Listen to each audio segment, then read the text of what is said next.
it's telling him that I'm gonna stay with that guy somehow or other, because if he goes vertical or he comes inside, I've got him.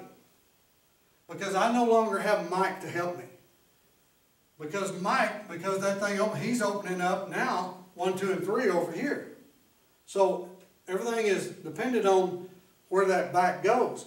So it tells Will immediately, hey, I'm the Lone Ranger here. If that guy comes and breaks across and, you know, and gets him, then he's gonna run like crazy. He's gonna run as fast as he can. It's like man. I mean, it's like man, only I'm gonna try to get to my position of under coverage. But he's got it. If he comes all the way across here, he's gonna be with him. Now, what about him just running a post? Like just running a post? This guy? Yeah. Okay. All right. If he runs a post, all right, Will can take him on, and then now he wants to be. He's going to run that. So you're route. telling him he keeps running with him. He doesn't. If he breaks out or inside, and I know that back is gone, I'm under him. I've got him. Now. And if says, 3 goes out, then the mic crossers? runs with him. Do what? Then the mic. If 3 goes out, then the mic runs with him. They don't turn around at 12 or anything. Yeah. Now, like if that happened, he's Yeah. coming off. He's coming, and Mike is turning. He's going to run that route. What about a shallow across the other side? All right. Everybody always says that. Now, if the back, you're talking about number 2. Anybody. Anybody. Yeah. If they immediately do this, which that's the, if we're getting a steady out of that, and we're missing this guy is just better than this guy, then we're fixing to play 4. We're fixing to play 4, and this guy's going to be out there, and then he's going to be sitting waiting on him. If that becomes a problem, especially if they start running those double, you know, those drive routes underneath, then we're gonna click and bail. We're gonna step up. He did that. We're gonna rob this. He's going to sit and wait on him, and this guy's going to start hollering in. He's sitting deep. He doesn't care about it, and he's going to sit and wait on the next one. If it doesn't happen, then he's going to start sinking, looking for something else, looking for a route. So in your corners, they're going to drop and just wait to see what comes to them. Yeah, they're click on corners. If you're in 4. If we're in 4, they're going to click. They basically have this guy man to man, outside and on top. He's going to be there. And now this guy's going to, if they run that, it's going to be that, because he disappeared. His rule is, if 2 goes vertical, I'm going to take him. If two breaks out, I know, you know, if he goes inside quick or out, I'm going to rob 1. If he goes vertical, I'm going to take him. I'm gonna try to get a hand on him. If we were cover 4, we're probably gonna be a little bit wider with it. That's where we had gator, and we want to try to jam him up, and then we're gonna just sit down and wait and look. We're looking for crossers. Do you ever play 2 and play your backers technique that way? We have what we call 2 squat, where now the corner is going to catch one, and he's just going to hit and squat. We're going to sit, and he's going to be deep, you know. And that would be another thing we could do. He knows with squat that he's not taking anything, so it's more of a spot deal. I don't like doing it because they get lazy. What's your alignment for cover 4 for all the safeties, and is it going to look similar to? Same thing. We want it to look the same. Now the difference is our safeties, instead of lining up at 12, they're gonna look the same, but they're gonna be probably at 10. You know, if you want a dead giveaway, just look at safeties. They're gonna take. Now safeties on cover 4, instead of backpedal, they're creeping. You know, that creep steps are the read steps, the receiver that they're keying, and that puts them close. We want shortly after the ball snap, we want them to be about 8 yards, at 8 yards, where they can be real quick run force, but they're still deep enough. If number 2 comes out, then I'm gonna work and I'm gonna get an underneath, or I'm gonna get an inside position, and I've got him. That's man. I mean, if 1 and 2 both went deep, and we're playing cover 4, and then they're gonna turn and run with them. I mean, because that's. I got the question on the catch. Because how do you emphasize? Because I sit there on the catch for the corners. In cover 2. How do you emphasize them not missing and not lunging? Because I understand. I like the term catch because it by 1,000 reps. By 1,000 reps, and do it until they do it right. And if they can never do it right, then let that guy say, "Don't you want to be a receiver?"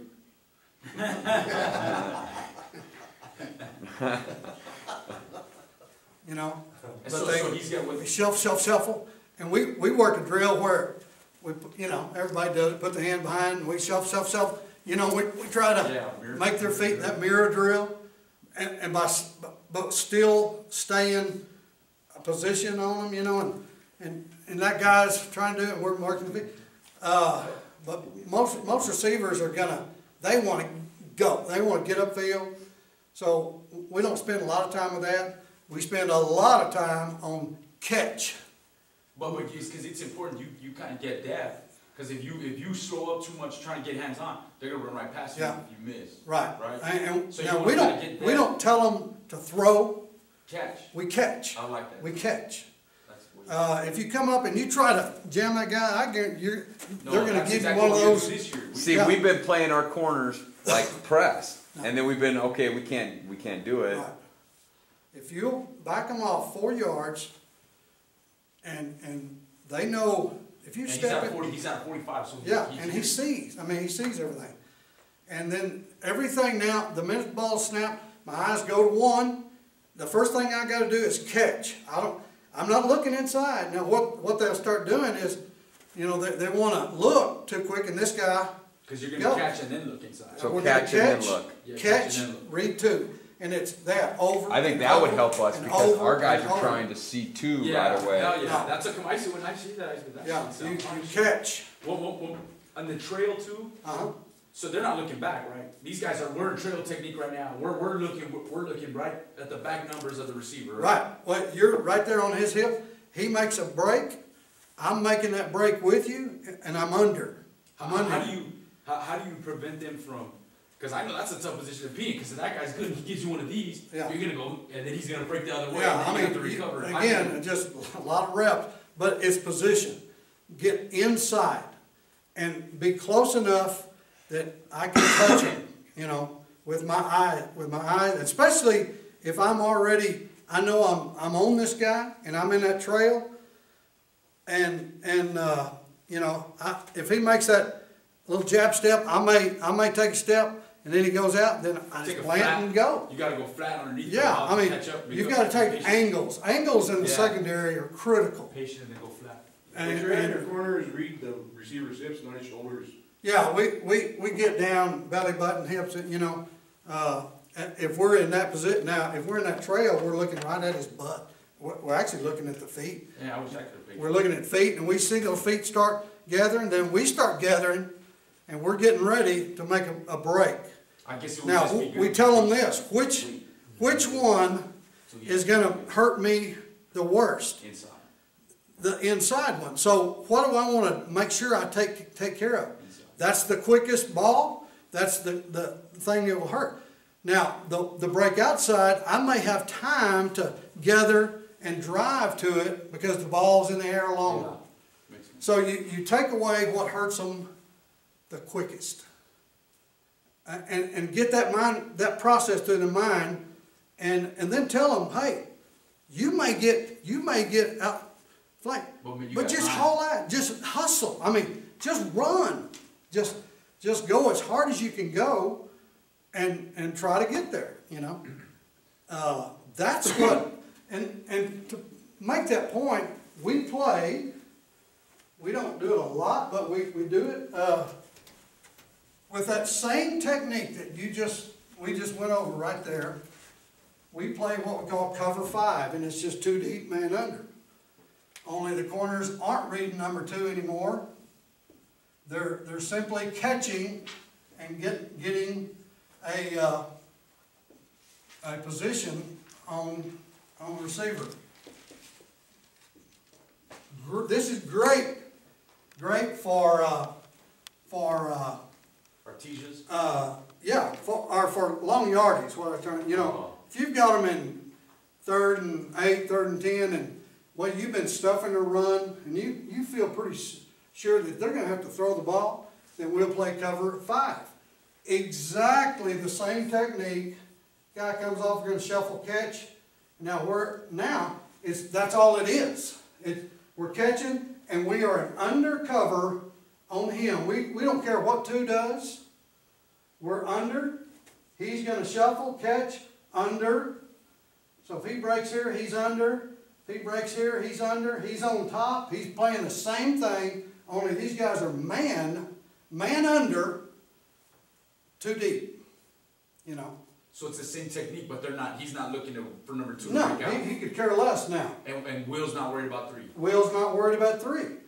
Now here's Will you personnel to do this, or? You can't. You know, if we were going to do that, in fact, in 7-on-7 against, I believe, yeah, when we were playing for the championship. You beat us twice in a row, and you took out LaRossi and put somebody else in a mic. Because we started doing some of that, and we had put in a guy that could run.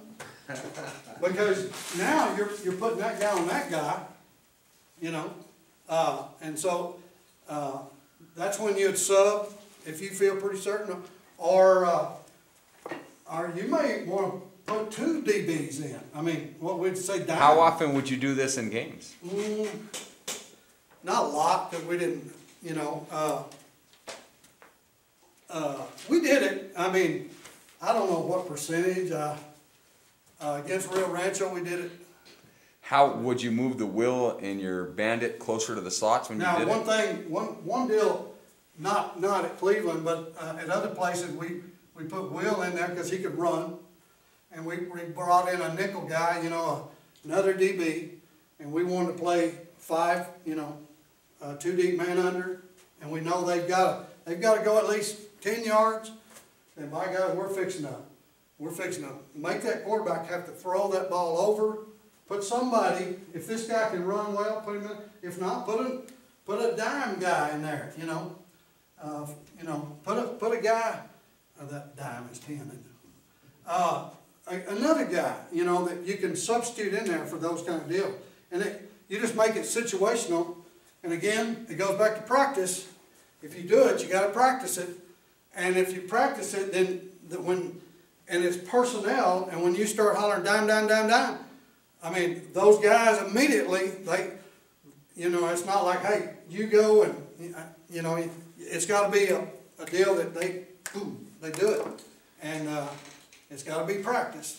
Coach, on back to your 2 stuff, Yeah. your under coverage with your Will and your Bandit, they're just solely focused on number 2. You're not having them look for number 1 or anything, like they're just completely focused on number 2, reading 2 right now. Right, unless 2 goes out. Right. If 2 goes out, then my eyes immediately go to 1, and I'm running to 1. What will they do with 2 shallows? 2 shallow. He's going to start hollering cross, cross, cross, and if we're in cover 2, and that back's staying in or whatever, even if he came out, then if he hears cross, cross, cross, he's fixing to come up, and we want him to buckus that guy. I mean, we want him to get after him. But we tell him if he can't do that, then he's going to have to run. If that back went that way, he's going to have to be in a position to run with him all the way across. Because these 3 may, you know, they may be they're taking those guys out. So the Will is going to come yell cross, but not touch him. He's not going to go, he can't, because he's 5 yards deep, you know, nowadays those receivers, I mean, they're running on their side of the ball sometime, you know. Well, you can't go get that guy. So we're hollering cross, cross, cross, cross. And we're working for that. Now, same token with number 1. Yeah, what if one shallows? One shallows real fast, that corner's going cross, cross, cross, cross. Now Will hears cross, it's not him hollering, he hears it, he's gonna be the guy, no, I'll take that back. He's gonna start hollering cross, cross, cross, and we still want our mic to blow it up, if he can. If not, be ready to try to run with it. And then we're gonna play, you know. And so you're going to play the dig on the other side with the bandit. One thing we do with a corner with cross, cross, cross, cross, he's gonna set. Because a lot of people, they're gonna immediately run that guy out. Or, you know, they run that, you know. And so he sets and just waits on it. And if that doesn't happen, then he starts sinking.